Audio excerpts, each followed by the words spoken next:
can't believe it. I can't believe it. Football, bloody hell. Welcome back to Football Bloody Hell and to this segment FPL Bloody Hell.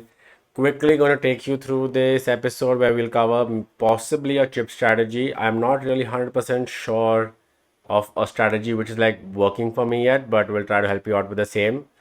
Haaland, KDB, Salah. Salah, Klopp just gave a press conference. Will definitely be out for this game week and the next game week, but those are just 3 days apart. So does it mean he comes back in 24? 25 potentially Liverpool double. Lots to think about over there. Captaincy open this week. Haaland could feature also over there. We're not sure if he starts or if he's just available on the bench or in the squad, right? And obviously transfer tips for game week 22. I'm going to quickly just start off with the episode, not talk too much about anything else. We'll cover it as the episode goes along. Review of game week 21, cheated by 10 points. FPL, come on. Thanks to the Opta stats, Saka no assists, losing 6 points over there. Gabriel goal gone, an extra 4 points there. Could it be decisive when the season gets over? Mini league points tallying up over there. Hopefully not. Could have been a green arrow, right? I would have gone from 108 approximately to 97k, but instead I've dropped to 137. 4.7 in the bank. Gabriel finally two. I'm gonna go with 2 goals there, if not FPL standards. Estupinian holding on to those bonus points, beautiful. Uh, all in all, I was not expecting more than 65 points, so I guess I will take 60 and a smallish red arrow, I guess. Archer obviously was the problem there. This week, team looks a little better. I took a hit last week as well. Hopefully, I don't want to take one this week. So we have Ariola in goal, Pedro Porro, Gabriel should most likely start. So I'll show you my conundrum over there. Kikon, who's going to start, who's not going to start there. Estupinian and Trent is fit, which is a big boost. Pascal Gross came in last week. Palmer, Saka, Foden, and you've seen the captaincy on that, but more on that later. Solanke and Watkins against Newcastle. So thoughts are transferring Salah out for somebody, which means I have to either bench Gabriel or Palmer. I'm not comfortable with either. Gabriel has a late fitness test, so could do well again. They will look rested after the inter break. Think Arsenal will do well against Nottingham Forest too. Could concede, but I feel he's looking at that sudden set piece threat where defenders kind of tend to score in a couple of games back to back, like 3 games maybe, and or 4 goals in 6-7 games, and then they tail away. Maybe Gabriel could be there, right? So I'm not really sure I want to bench him. So that's a conundrum, right? Do I just risk go saving a transfer?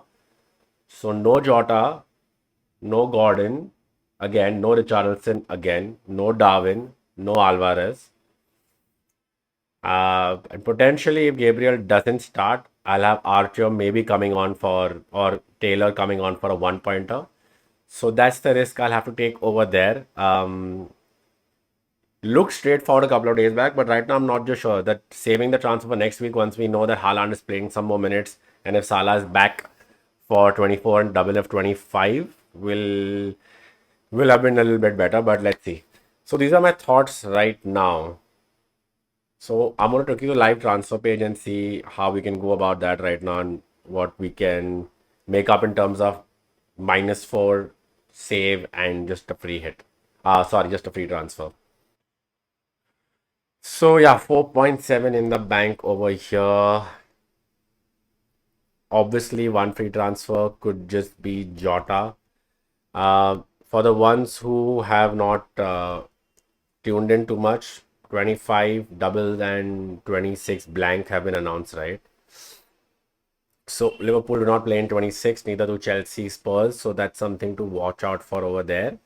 Chelsea at home, look, like I said, I feel like it could be a tough fixture still without Salah, with the whole charged up about Klopp now, and it could maybe be a little too emotionally charged up. Maybe Palmer could be sneaking in a goal or two there, but I do feel that Liverpool will score, right? So in that regards, I do see minutes coming for Jota over both games. Like I said, the game weeks are not very far apart, right? The game week gets over, I think, Thursday night. You have Friday, and then you have Saturday off right there. Sorry, you have a Saturday deadline again, so not a lot of turnaround time, but I do feel like Jota will play more minutes, so will Darwin.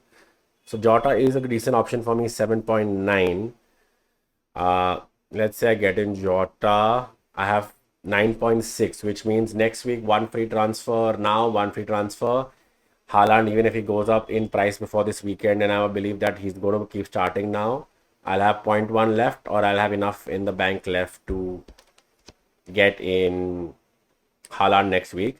Works out easily. No Richarlison here again. Now again, like I want to point it out to you, looking at just the fixtures, Spurs blank in 26, but Brentford at home, decent fixture. Son could be back if they'll go out over the weekend. So minutes, Madison is back. Want to look out for that. Everton away, slightly toughish fixture, but again, you would recommend maybe Richarlison emotionally charged there against Everton. Brighton at home, good attacking games again. Brighton have looked defensively more solid in the last few games. That's why I have Estopinian as well, but were leaky in the past. Wolves at home again, not the worst game till 29, right? As of now, and from what we know, Spurs will most likely, I think, have this game in 29 as well. So, for all intents and purposes, I don't think transferring out Richarlison right now makes sense. Getting him in is, I don't know. I'm confused. I feel I might be losing out there like I lost out with Gordon. I feel it's in the Gordon situation for me, where I feel for me in my team it might be too late. So I had an option last week of getting in Gross or Gordon or Jota, and I feel maybe I made the wrong move there. If I would have just gotten in Jota or Gordon last week, I would have probably been in a slightly better place, but that's okay. You make mistakes and you can carry forward. So that's one option. Jota at 7.9. We have Richarlison, like I said, at 7. That gives me way more comfort room in moving around, more money in the bank for Haaland, getting him in for Archer. For now, it is Archer in case something changes. Would I, if Salah's out, potentially consider taking a -4 for 25, getting in Darwin, keeps money in the bank for me to move out Solanke to Darwin, I guess, if I keep Richarlison there. So let's do that just to show you. So that gives me more maneuverability to get in Haaland there if I go for Richarlison. If I get Jota, this would not be possible. I'll have to consider downgrading Saka to Wang if Wang comes back, for example, Neto. So a lot to think about over there. I do believe that Richarlison, Jota are really good picks this week either way. We know Liverpool are doubling in 25, like I said. Spurs are not. Well, they're not doubling for sure in 25. Liverpool, I'll take that back, but very strong odds that they are doubling in 25. It's not announced yet. Richarlison, we know, will not. So that's the thing, right? In terms of the games they're playing, if you look at the blanks and if Liverpool make it to the FA Cup, Liverpool will blank in 29 as well. Which means if you look at the game weeks, Liverpool and Tottenham will play the same number of games from now to 29. It's just about how you see which player giving you more returns. Richarlison is playing dynamic. He's very dynamic right now. He's in good form. Son Madison coming back. Minutes get affected. We don't know. Which is why I feel if my first pick this week would be Jota, even though it gives me the option of getting in Richarlison, gives me the option of Darwin as well, along with Haaland down the line. Now the other thing I was thinking about obviously was De Bruyne. Now again, his minutes are not 100% sure yet that he plays a lot, but I feel if not this week, probably Brentford, Everton, Chelsea, right? Somewhere around here, we'll see him playing more games. Now they have a double in 25, which is why it's more tempting, right? I think Saturday, Wednesday, Saturday, Tuesday is a decent turnaround time. And if he, let's say, is still starting only or coming on only for the last 30, 40 minutes, even at Brentford, I feel he'll most likely feature for more minutes in the double as well. Now, let's say this is the move I make, right? Now, that gives me a few options. I'm point 0.1 short for my Solanke to Haaland move, as what I was thinking earlier. Haaland will not most likely go down in price anymore because people will only get him in. Which means that if I then want Haaland in, I want to triple up over there, I will most likely have to take out Watkins. Now, Watkins does look a little patchy. He's blanked, yeah, in 3 of his last 4. If you stretch that further, in the last 5, 1, 2, 3, 4, 5, 6, 7 games, 2 returns only. But apart from Newcastle, Sheffield away, United at home again. United, I'm a United fan, guys, but don't know when United could suddenly defensively drop a stinker, right? Anytime possible. Fulham, Forest, Luton, which is a tough game. Yeah, Newcastle right now is a tough game, right? And I'm not taking him out this week. Unless suddenly, right before the deadline, which we know he's featuring, unless I take that gut call right now, take that -4 right now, where I get in Jota and Haaland and I have enough money then going ahead, right? But this is why I do I do live transfers like this always in all my episodes. I feel like it's just easier for me to think as well, and maybe you, I don't know, helps you guys out, helps you managers out as well. So yeah, this is where it'll be. I'll have to take out Watkins to get Haaland in next week. That leaves me with 1.5 in the bank. Now I can still also get in 25, get in Darwin here.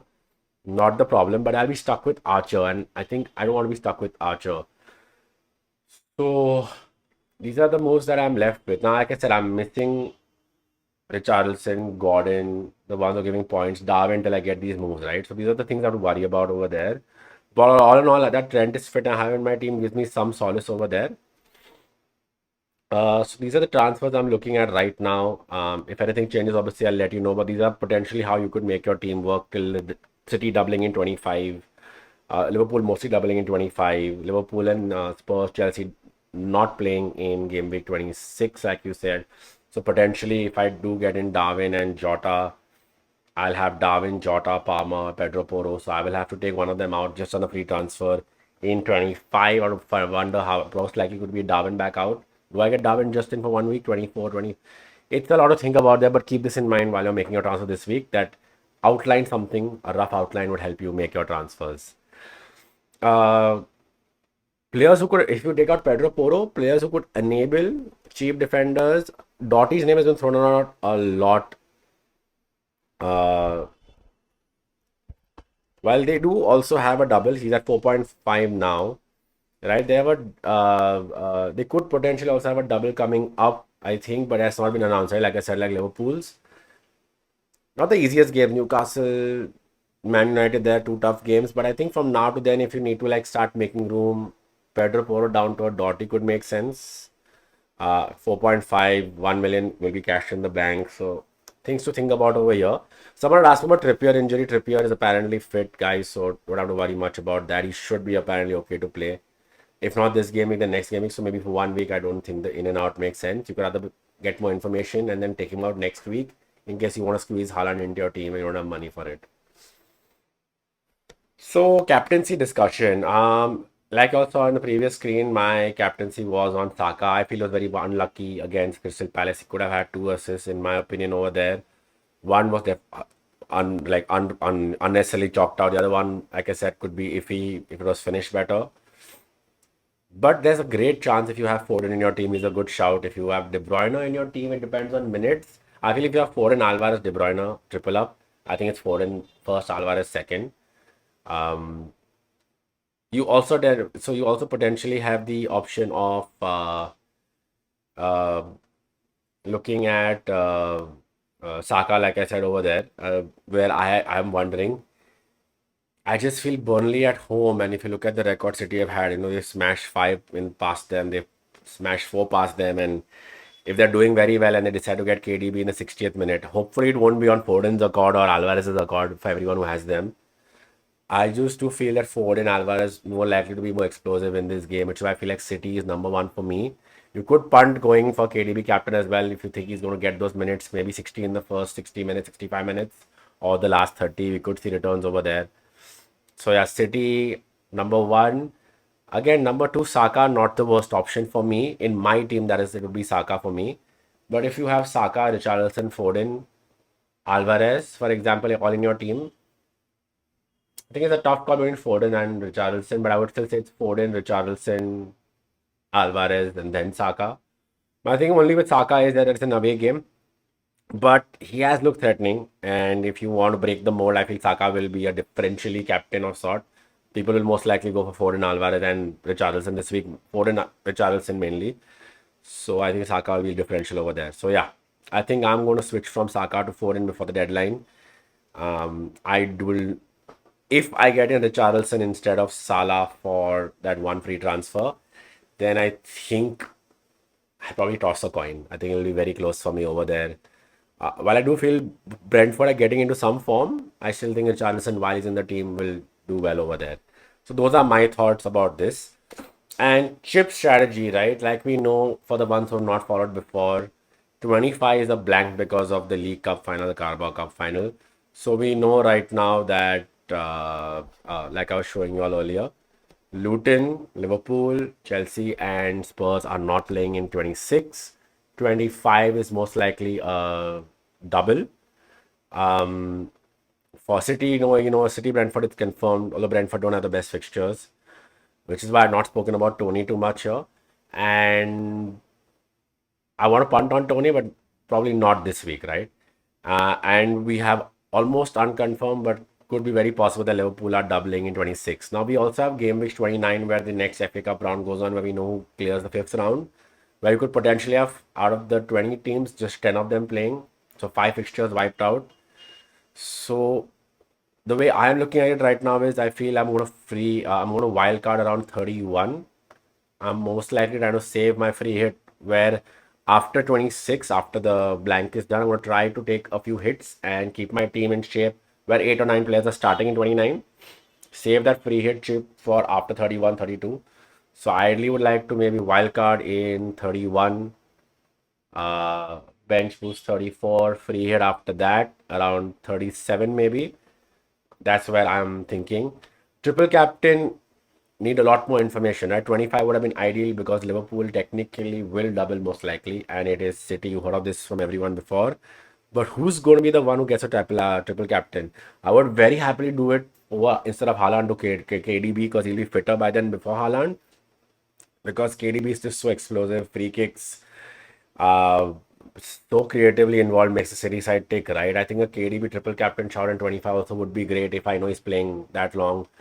As of now, I'm not seeing a triple captain slot opening up anywhere after 30 as of now, but you could get more information where suddenly triple captaining right after you wildcard could also come up where the fixtures change and maybe 34 could be a good time. But then that means you will not be bench boosting in 34, maybe you're bench boosting in 37. Is that too late? You don't know, right? So that's what I'm thinking right now. But yeah, that is it in terms of what I've been thinking for this episode. If you have any other doubts, please let me know in the comments. It'll come out probably just 3 hours before the deadline this episode.